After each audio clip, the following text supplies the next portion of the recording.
Jadi bagaimana kita bisa membuat decision making itu depend on dari problem solving yang benar dulu gitu ya. Kalau problem solvingnya salah, decisionnya juga bisa salah gitu kan ya. Baik, nah ini menarik ya. Tadi kalau Bapak dan Ibu juga sudah menjelaskan banyak hal ya. Saya ambil beberapa poin di sini mengatakan bahwa mengambil keputusan itu harus rasional. Ya, ini baru teorinya ya. Teorinya memang betul seperti itu, tapi kenyataannya tidak seperti itu. Nah, ini yang penting nih ya. Jadi rasional itu penting, sangat diperlukan, tapi dalam kenyataannya tidak seperti itu. Karena apa? Bapak coba lihat ya, kalau kita ngambil satu keputusan, kadang-kadang, apalagi keputusan dalam dunia bisnis ya, dunia bisnis, dunia sales, itu sekian persen itu harus pakai intuisi. Ini bolak-balik saya ngomong di semua teman-teman yang terutama di bidang sales ya, keberanian untuk pakai intuisi juga penting, Pak. Jadi semua nggak bisa runtutannya dari logikanya begini, harus begini dan sebagainya. Kadang-kadang ada keputusan-keputusan berat yang harus kita ambil. Pokoknya saya akan coba seperti ini dengan berbagai macam resiko, tapi resikonya terukur, gitu ya. Walaupun kita pakai intuisi, tapi resikonya terukur, gitu ya. Itu yang nggak bisa dipungkiri, Pak. Ya. Dan itu kalau itu dilakukan dengan baik, umumnya hasilnya pun oke, nggak ada masalah gitu ya. Karena seringkali kita itu terjebak ketakutan-ketakutan sendiri, Pak. Wah, takut nantinya gini gimana ya?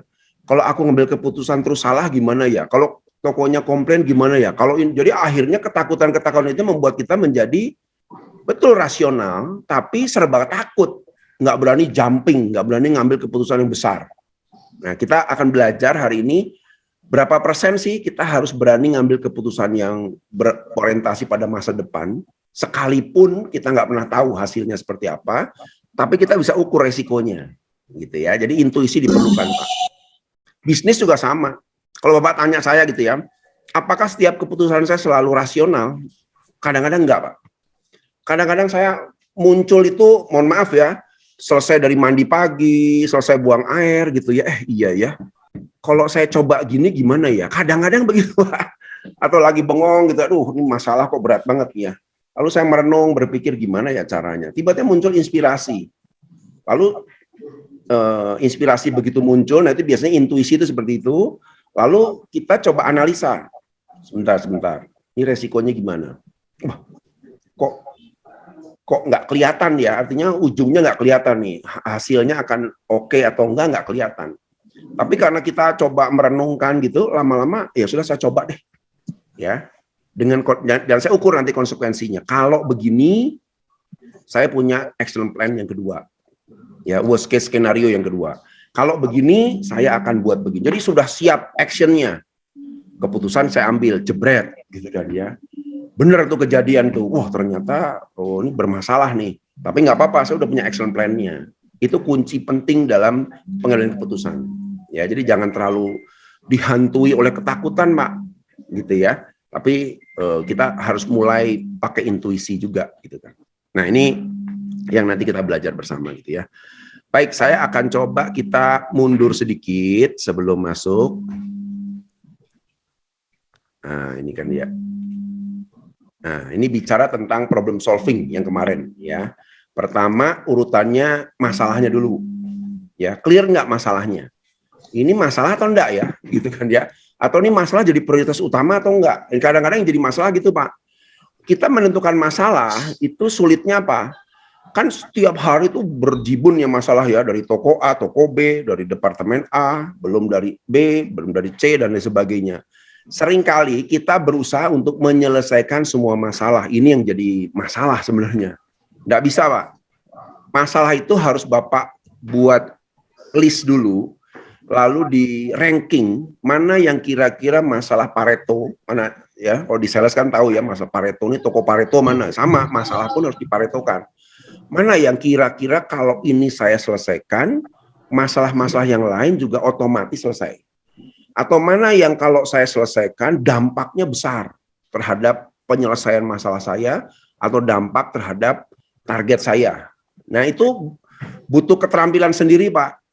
Ya, jadi enggak semua masalah yang, kadang-kadang kalau saya lihat gitu ya, nih beberapa lihat contoh gitu ya, tim sales atau orang operation itu karena ditekan oleh problem gitu ya, sehingga mereka lupa untuk membuat ranking, mana yang penting, mana yang enggak. Akibatnya, kalau saya cek gitu ya, loh ini kok masalah-masalah enggak penting kok diurus nih.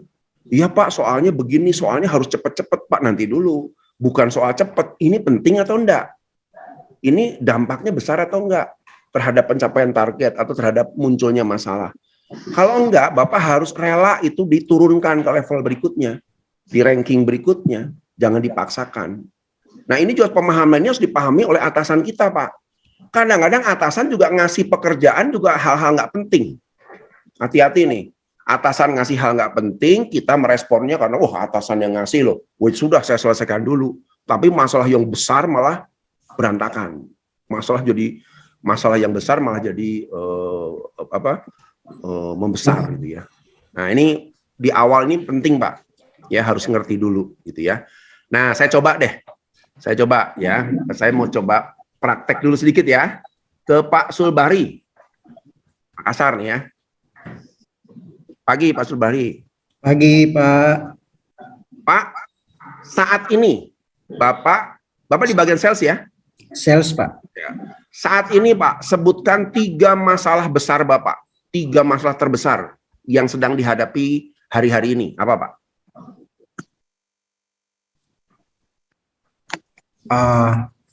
Yang terkait dengan bisnis, kehadiran tim. Satu hadiran tim ya. Nah. Absen tim ya? Ya, absen tim Pak. Ya, absen tim. Oke. Yang kedua,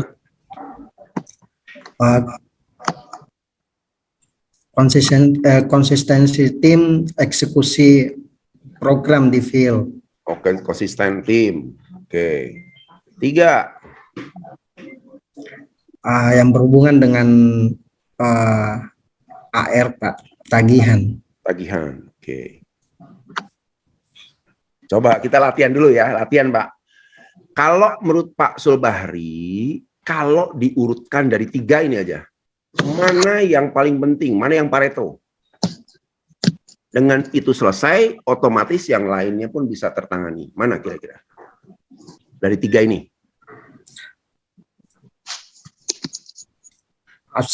Kehadiran tim Pak. Kehadiran tim. Iya. Kenapa alasannya Pak? Kenapa Pak Bahri kok itu penting menurut Bapak? Ya karena faktor yang mempengaruhi jumlah kontribusi ya dalam kehadiran tim itu sangat berpengaruh dari sistem MISO yang ada. Nah, dia bisa mempengaruhi dari kehadiran yaitu call ya, fundamental kami. Yang kedua adalah compliance ya. Yang ketiga mungkin terkait juga dengan target. Oke. Artinya Pak Bahri menganggap bahwa kalau masalah absensi ini tuntas, konsistensi tim juga bisa terselesaikan, tagihan juga terselesaikan, begitu Pak ya? Kalau kehadiran ini tentunya yang terkait dengan SR yang notabene saya anggap top Pareto. Tapi kalau yang di HFS tidak ada hubungannya mungkin Pak dengan AMK. Oke, ya baik ya. Yang di HFS, yang di wholesaler aja Pak, top Pareto. Pareto ya. Ya, itu ada kaitannya dengan tagihan juga. Gitu. Nah, ini contoh ya. Contoh ketika kita punya, ini baru 3 masalah. Bisa jadi kita dalam sehari punya 10, 11, 12, 20 masalah langsung Pak ya. Bisa jadi seperti itu Pak Bahri ya. Tapi ya, ini contoh 3 dulu. Nah, kepekaan kita, kemampuan kita untuk menentukan bahwa saya harus beresin absen dulu deh. Karena nggak bisa semuanya dibereskan satu waktu Pak. Bahkan ada kadang-kadang satu masalah itu harus beres masalah yang lain dulu. Kan sering gitu ya. Wah ini aku nggak bisa nyelesain yang ini kalau ini belum dituntaskan. Yang ini nggak bisa kalau ini nggak ada. Jadi kepekaan untuk menemukan masalah yang paling inti itu adalah kunci. Jadi kalau saya setuju sekali kalau Pak Bahri mengatakan bahwa absen ini menjadi krusial, fundamental problem yang harus dituntaskan segera. gitu ya. Oke, makasih Pak Bari, saya kasih 50.000. Makasih Pak. Ya, makasih ya, ini luar biasa nih. Nah begitu Bapak Ibu ya, kira-kira define masalah ini juga harus clear dulu nih, ya. Jangan, memang betul, instruksi atasan itu juga perlu kita pertimbangkan untuk segera diselesaikan Pak. Tapi kita sebagai tim yang ada di lapangan juga harus punya judgement sendiri Pak.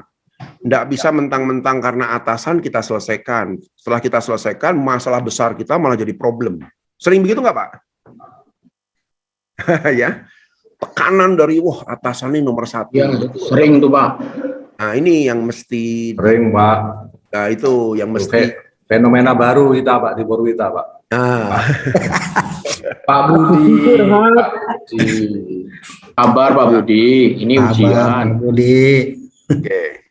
Nah kondisi inilah yang harus kita coba lihat ya, bahwa kita sebagai RSM ya, ASM segala macam itu bukan sebagai penyambung lidah Pak. Bukan masalah di atas, kita telan mentah-mentah, lalu kita action. Bukan begitu Pak. Bapak harus terima dulu masukan dari atasan, instruksi dari atasan, Bapak kelola sendiri waktu Bapak. Kan yang punya waktu Bapak, bukan mereka. Yang mereka taunya beres, oke, tapi Bapak yang punya waktu, sehingga Bapak atur sendiri. Oh, saya lebih utamakan ini dulu, yang ini saya coba ke sini, tapi biar tuntasnya mundur. Kalaupun kita harus nego, nah ini kadang-kadang juga mesti hati-hati Pak ya. Seringkali juga kita perlu belajar berani nego ke atasan Pak, tapi dengan rasional. Masalahnya kadang-kadang nggak rasional. Kenapa nggak dijalankan? Oh, sulit Pak. Nah, bahasa-bahasa yang tidak diterima. Tapi kalau saya bilang negosiasi itu begini, kadang-kadang kalau dengan atasan ya, Pak, oke saya terima Pak instruksi ini, saya akan segera kerjakan. Tapi boleh nggak Pak, tugas yang ini saya tunda, lusa baru selesai. Boleh Pak. Jadi jangan sampai kita terima semua instruksi, lalu kita diem saja, sehingga atasan berpikir, wah beres kok. Dia nggak ada komplain kok, dia nggak ada masukan kok, nggak ada negosiasi. Pokoknya setiap kerjaan kasih ke kita. Sehingga kita akan menerima pekerjaan tanpa perlawanan begitu ya, tanpa penjelasan ya, akhirnya terus-terusan begitu Pak. Ya. Kita harus belajar tegas. Belajar tegas pada atasan sekalipun juga ya. Tegas itu bukan berarti kita melawan tapi bernegosiasi Pak. Jadi kemampuan negosiasi dalam hubungan atasan bawahan menurut saya perlu, asal rasional, asal logis, asal masuk akal gitu kan kira-kira. Nah, nanti kita lihat tipe atasan juga nih. Tipe atasan saya apa ya? Oh, kalau modelnya dominan gitu kan dia. Oh, beliau yang penting hasil. Kita nggak usah ngeyel terlalu banyak, kita atur sendiri, yang penting hasilnya. Gitu ya. Tapi kita tetap atur bagian kita. Kalau atasan kita compliant, yang detail Pak ya, detail maunya prosesnya dan lain sebagainya, oke. Nah, negosiasi sama beliau. Pak, bisa begini nggak? Pak, ini saya tunda begini nggak? Pak, kalau begini gimana nggak? Jadi mereka nggak bisa mengintervensi kita seenaknya. Tapi ada dasar juga gitu, kita bisa menyanggah instruksi yang disampaikan. Nah ini penting Pak.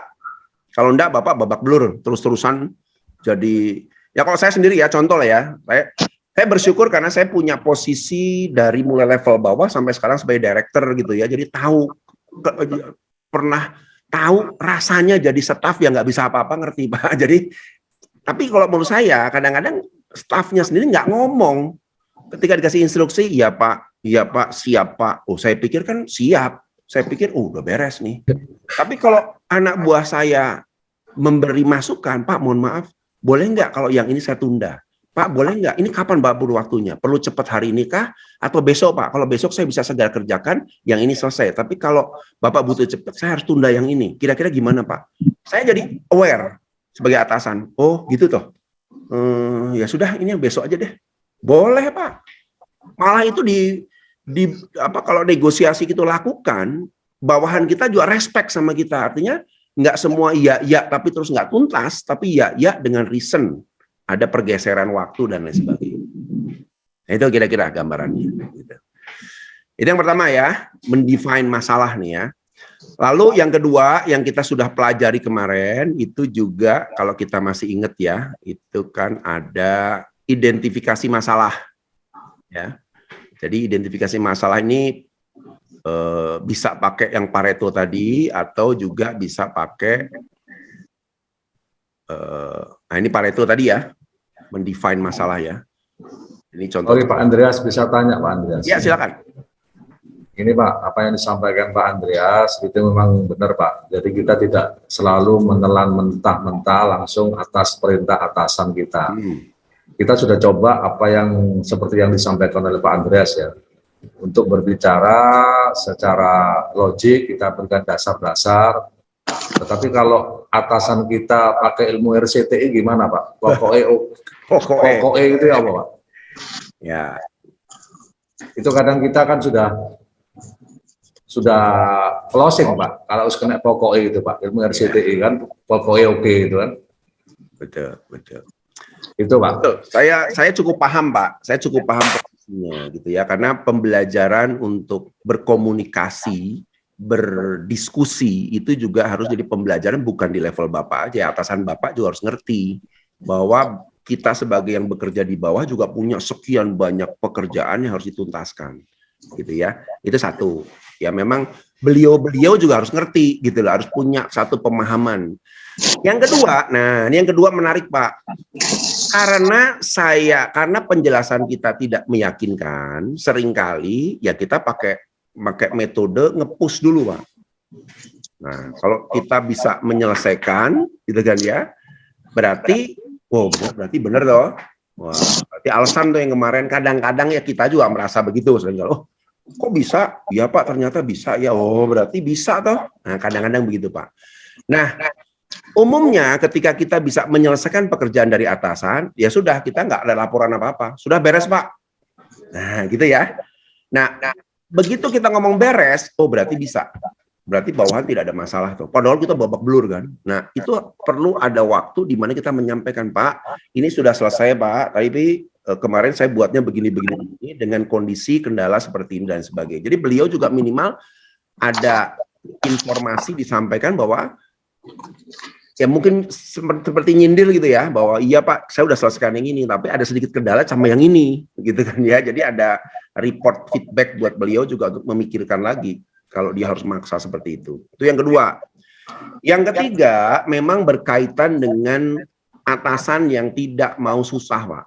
Gitu ya, jadi atasan yang tipenya sering melemparkan masalah tuh ya pokoknya kamu selesai lah gimana caranya gitu kan ya, aku juga pusing banyak masalah. Nah ini kan repot ya, itu berkaitan dengan tipe orangnya, karakter orangnya gitu ya. Nah itu masalahnya, orang-orang seperti ini hanya akan membenturkan kita dengan masalah, tapi tidak membuat solusi itu tuntas secara tuntasnya ya.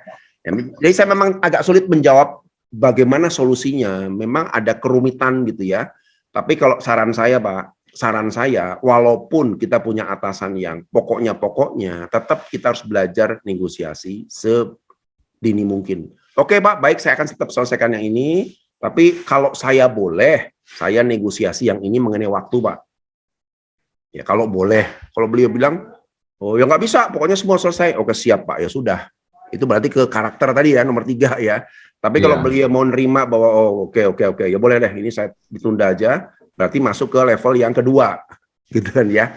Nah itu tipe-tipe berkaitan dengan hal-hal seperti itu. Gitu Pak. Tadi pertanyaan siapa ya? Saya Budi Pak, Budi Sudistiono Pak. Oke, 50.000 buat Pak Budi. Ini pertanyaannya makasih. susah loh Pak. Saya juga bingung soalnya. Nah ya Pak, memang kejadian seperti itu Pak. Gitu loh. Kadang Kenapa? posisi atasan copy paste dari atasnya lagi gitu. Iya. Pokoknya seperti itu. Jadi ilmu RCTI, pokoknya RCTI oke kan gitu kan. Nah ini berkaitan dengan budaya Pak, budaya. Mungkin Tapi mau ini Pak Andreas. hal seperti itu juga muncul seperti lingkaran setan gitu loh Pak. Mungkin ya beliau dulu zaman masih jadi RSM membawahi SR yang suka ngakalin, suka beralasan, sehingga beliau merasa waduh aku nggak boleh diakali sama bawahan, sehingga jadilah sifatnya muncul begitu. Akhirnya kayak semain balas dendam gitu ya, wah pokoknya aku kalau ada anak buah negosiasi nggak ada anak buah cari alasan nggak ada, mungkin ya. Tapi menurut saya ini budaya nggak sehat. Gitu ya, karena hanya lempar-lempar masalah sana sini, toh. Lempar sana, lempar sini, nggak mau tahu, pokoknya beresin dan lain sebagainya. Akhirnya masalah tuh nggak pernah tuntas. Selesai jangka pendek, tapi jangka panjang nggak tuntas. Ya, ini sempat saya sudah sampaikan juga ke Pak Rahadian. budaya seperti ini harus dieskalasi sampai ke level atas, paham dulu ini kondisinya nggak semudah yang mereka pikirkan. Gitu kira-kira Pak. Clear. Berarti Oke, makasih. atasan yang sudah ikut training QLP juga belum paham sepenuhnya ya Pak materi seperti ini Pak, karena masih belum bisa merubah habit. Iya betul. Bang, buka rahasia ini. Itu artinya Kelihatannya curahan hati nih dipancing.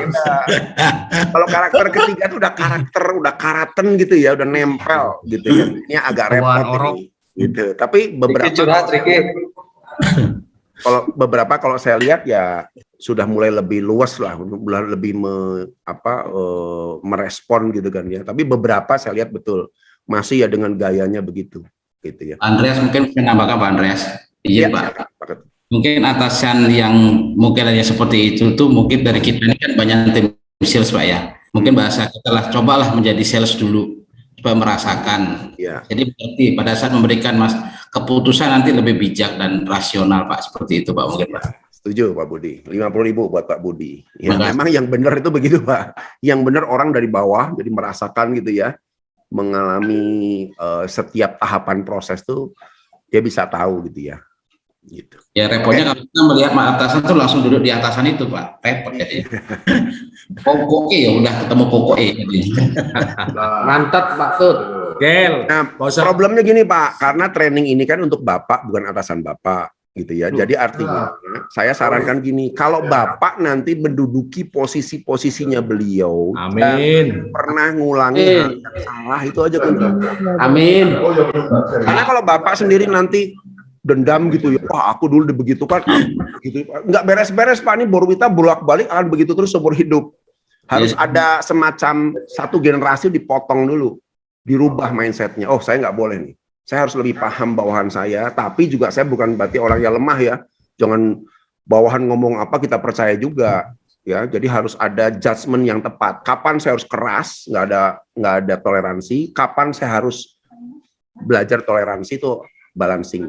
Nah, kira-kira gitu Pak. Motivasi ini artinya ya kalau kita bicara tentang problem atasan ya, sikap atasan, cara atasan itu sama dengan nanti saya ajarin tentang ring ya, tadi Pak Lutfi kan juga sempat ingatkan ya, sudah diajarkan dengan ring 1, ring 2, ring 3. Kalau ring 1, ini sebentar saya jelaskan dulu ya supaya kita punya pemahaman pola pikir yang benar Pak.